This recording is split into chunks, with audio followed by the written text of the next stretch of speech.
warahmatullahi wabarakatuh. Perkenalkan, nama saya Ismail dari kelas TL2A dengan nomor NIM 1903040042. Di sini saya akan menjelaskan mengenai materi buku pedoman telekomunikasi. Oke, kita langsung saja masuk ke dalam materinya. Untuk yang pertama adalah bab pendahuluan. Dalam bab pendahuluan ini berisi tentang gambaran umum, yaitu peningkatan kebutuhan tenaga listrik memerlukan sistem pengaturan dan pendistribusian listrik yang handal dan ekonomis. Untuk itu, diperlukan infrastruktur telekomunikasi yang handal untuk dapat mewujudkan kelancaran pengaturan operasi sistem. Pada sistem kelistrikan, sarana telekomunikasi digunakan untuk 1.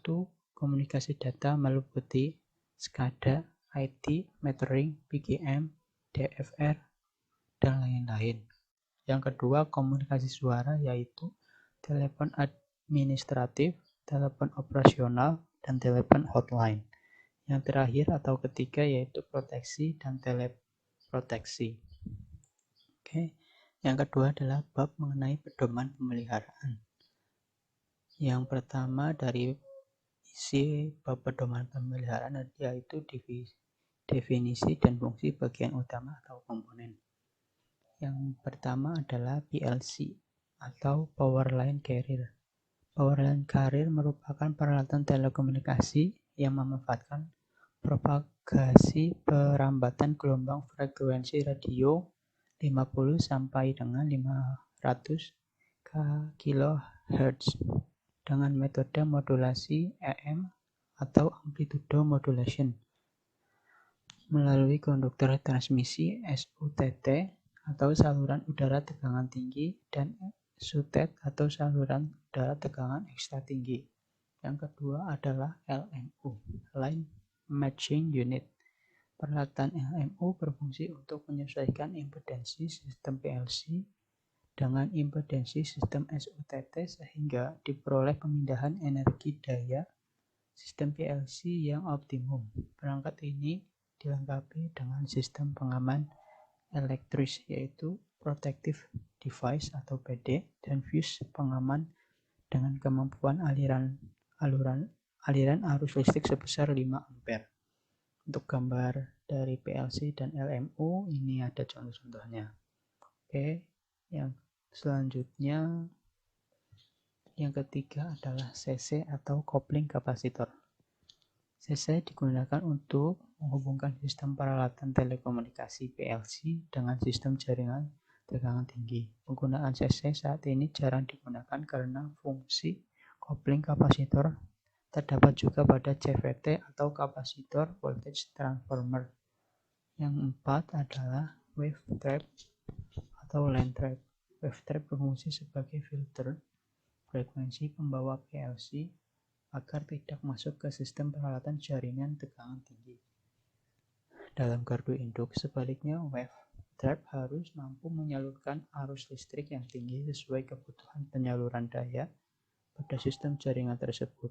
Kumparan filter frekuensi yang sering digunakan di sistem penyaluran daya listrik memiliki induktansi sebesar 0,2 mH, 0,32 mH, 0,4 mH, 0,5 mH, 1 mH, dan 2 mH. Sedangkan arus nominalnya sebesar 200 ampere, 400 ampere, 630 ampere, 800 ampere, 1000 ampere, 1250 ampere, 1600 ampere, dan 2000 ampere. Arus nominal wave trap di atas atau sama dengan arus nominal penghantar. Yang kelima adalah FO atau fiber optic. FO adalah saluran kabel yang terbuat dari silika atau kaca atau plastik yang digunakan untuk mentransmisikan sinyal berupa cahaya dari suatu tempat ke tempat lain. Sumber cahaya yang digunakan adalah laser karena mempunyai spektrum yang sangat sempit. Yang keenam adalah multiplexer. Multiplexer adalah perangkat yang digunakan untuk menggabungkan atau memilih beberapa jalur data menjadi satu jalur data untuk mengirim ke tempat lain melalui media telekomunikasi. Multiplexer pada fiber optik menggunakan teknologi PDH, SDH, dan DWDM. Yang ketujuh, radio VHF. Radio VHF menggunakan udara sebagai media komunikasi. Mode komunikasinya menggunakan sistem half duplex dan bekerja pada pita frekuensi VHF 62-82 MHz untuk VHF low dan 134-174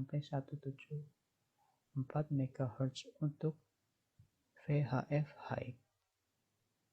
Radio ini digunakan untuk komunikasi suara dari kontrol center ke setiap gardu induk, pembangkit, dan unit-unit operasional PLN. Yang kedelapan adalah PAX, Private Automatic Exchange. PAX digunakan untuk switching pada sistem telekomunikasi suara sehingga komunikasi dapat dibangun untuk lebih banyak pemakai atau extension.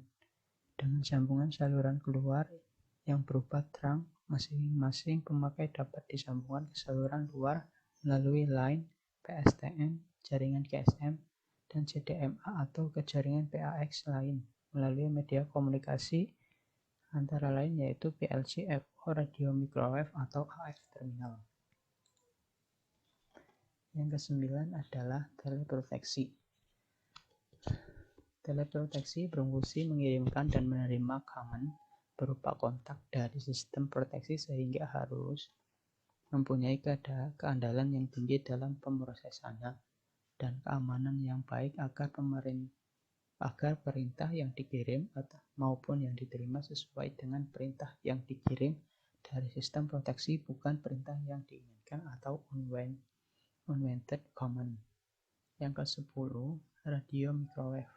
Radio microwave terdiri dari dua, yaitu IDO atau indoor unit, yaitu peralatan di dalam ruangan yang menjadi terminal pengiriman dan penerimaan informasi berupa voice, data, dan teleproteksi. Yang kedua adalah ODU atau outdoor unit, peralatan di luar ruangan yang mengirim dan menerima informasi berupa voice, data, ataupun teleproteksi yang di dalamnya terdapat fungsi modulasi dan demodulasi frekuensi yang ditumpangkan pada frekuensi pembawa berkisar 2,4-15 GHz. Yang ke-11, AF terminal. AF terminal adalah perangkat komunikasi yang bekerja dengan bandwidth 4 kHz per channel. AF terminal inputnya dapat berupa data, voice, maupun teleproteksi, dan outputnya yaitu sinyal TX dan RX dapat diintegrasikan ke bagian HF PLC, pilot kabel, maupun modul VF atau EM multiplexer fiber optik. Oke, yang selanjutnya adalah bab mengenai pedoman pemeliharaan. Bab pedoman pemeliharaan berisi tentang 1. In-service inspection. Yang pertama, peralatan dalam ruangan. Secara umum, item in-service inspection adalah sebagai berikut. 1. Kebersihan ruangan dan bagian luar kubikel, periode bulanan. 2. Lubang kabel kontrol, periode bulanan. Yang ketiga, lampu penerangan ruangan, periode bulanan.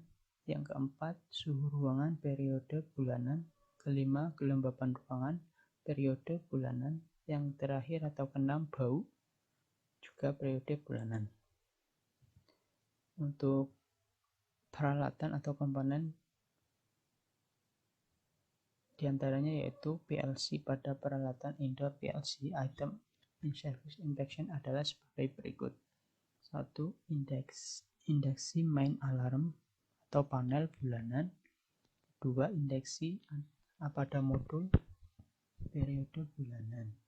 Yang ketiga, indeksi pada power supply periode bulanan.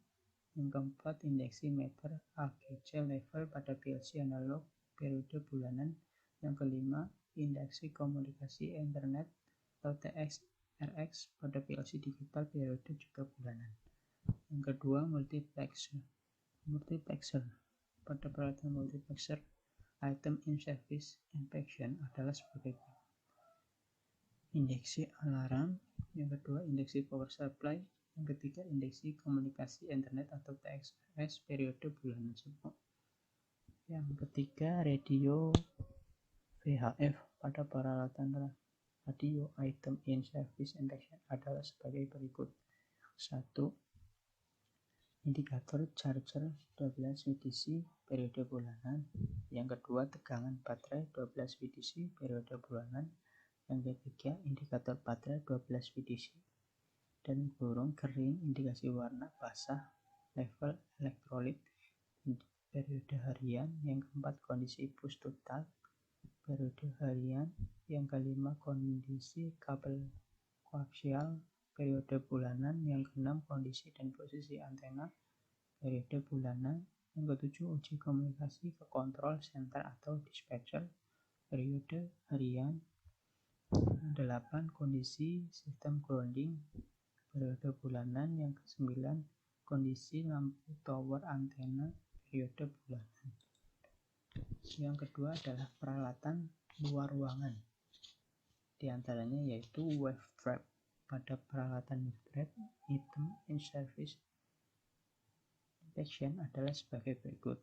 1. Kebersihan periode bulanan. Kedua, kondisi jaringan pelindung periode bulanan. Yang kedua, peralatan yaitu kapasitor voltage transformator dan coupling kapasitor. Pada peralatan kapasitor voltage transformator dan coupling kapasitor, item in service inspection adalah sebagai berikut. 1. Kondisi kabel jumper antara CC dan LMU bulanan. Terus yang kedua, posisi switch ground CVT untuk HF line periode bulanan. Yang ketiga adalah LMU. Pada peralatan line matching unit, item in service inspection adalah sebagai berikut. 1. Kebersihan. 2. Posisi switch grounding LMU. Ketiga, koneksi kawat grounding LMU. Keempat, kondisi fisik luar LMU. Kelima, kondisi fisik dalam LMU. Keenam, kondisi kabel koneksi CC atau CVT ke LMU. Ketujuh, koneksi terminal koaksial. Kedelapan,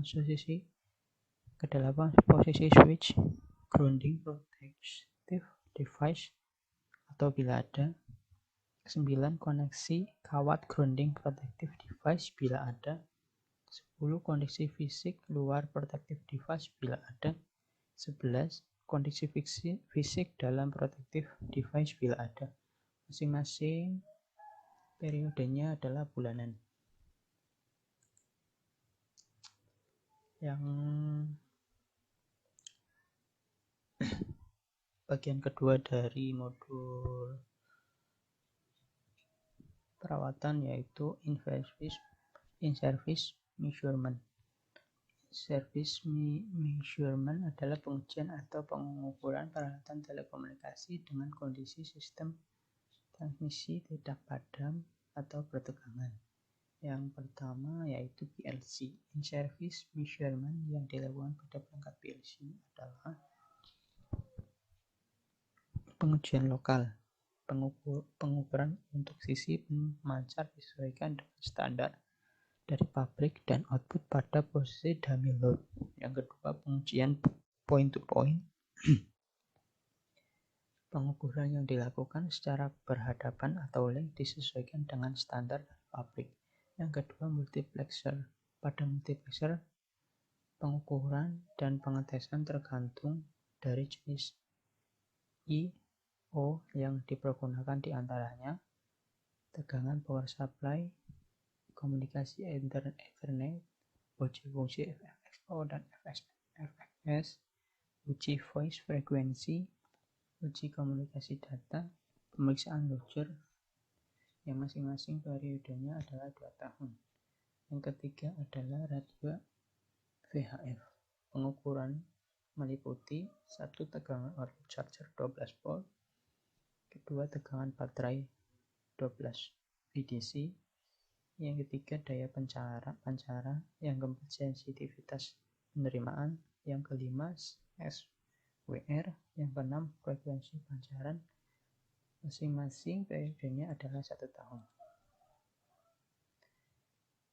Yang selanjutnya dari bab modul perawatan yaitu shutdown testing atau measurement. Shutdown testing atau measurement adalah pengujian atau pengukuran peralatan telekomunikasi dengan kondisi sistem transmisi padam.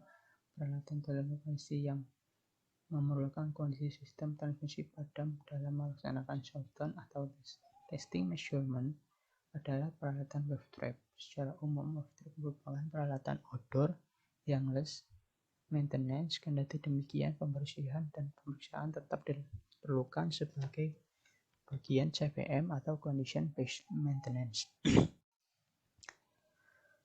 Selanjutnya adalah pemeriksaan dan pengujian setelah gangguan. Pemeliharaan dan pengujian setelah gangguan adalah kegiatan yang dilakukan setelah terjadi gangguan atau kerusakan peralatan telekomunikasi yang memerlukan penormalan dan penyesuaian setting sehingga sesuai standar yang telah ditentukan. Dalam hal ini, beberapa peralatan telekomunikasi yang dapat diperiksa dan diuji yaitu PLC, multiplexer, radio VHF, PAX, radio microwave, teleproteksi, AF terminal, dan wave terminal, dan lain-lain. Kemudian bab mengenai evaluasi hasil dan pemeliharaan. Setiap peralatan yang telah dipelihara harus dengan standar pabrik sehingga peralatan tetap beroperasi dengan ujuk kerja yang baik sesuai dengan fungsinya. Evaluasi dalam melaksanakan pemeliharaan menggunakan parameter yang telah ditentukan pabrik. Peralatan dalam ruangan. Secara umum, standar acuan pemeliharaan adalah sebagai berikut. Kebersihan bagian luar dan dalam kubikel bersih, tidak ada sampah. Lampu penerangan panel cukup terang untuk bekerja, menyala bila pintu terbuka. Suhu ruangan 20-24 Celcius derajat. Kelembapan ruangan kurang dari 70%. Heater berfungsi, bau tidak berbau, suara tidak ada suara abnormal, lubang kabel kontrol tertutup, pintu panel dapat ditutup rapat, dapat dikunci, door siangan elastik tidak putus, grounding panel tidak korosi, tidak kerantas, terpasang kuat, tidak putus. Yang selanjutnya, terminasi kabel tidak korosi, tidak panas atau hasil pengukuran termogun, kabel kontrol tidak cacat. Bab ini berisi rekomendasi. Yang selanjutnya adalah bab rekomendasi. Bab ini berisi rekomendasi terkait dengan kondisi peralatan panel. Yang pertama, panel. Kebersihan bagian luar dan dalam kubikel kotor. Kondisi kotor, maka direkomendasikan untuk membersihkan dengan metode kering dengan menggunakan vacuum cleaner. Yang kedua, lampu penerangan panel.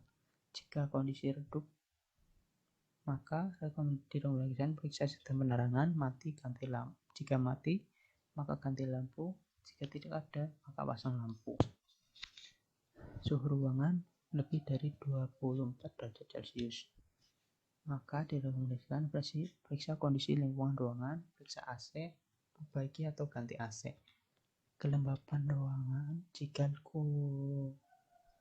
lebih dari 70%, maka direkomendasikan periksa kondisi lingkungan ruangan, periksa AC, perbaiki AC, pasang dehumidifier.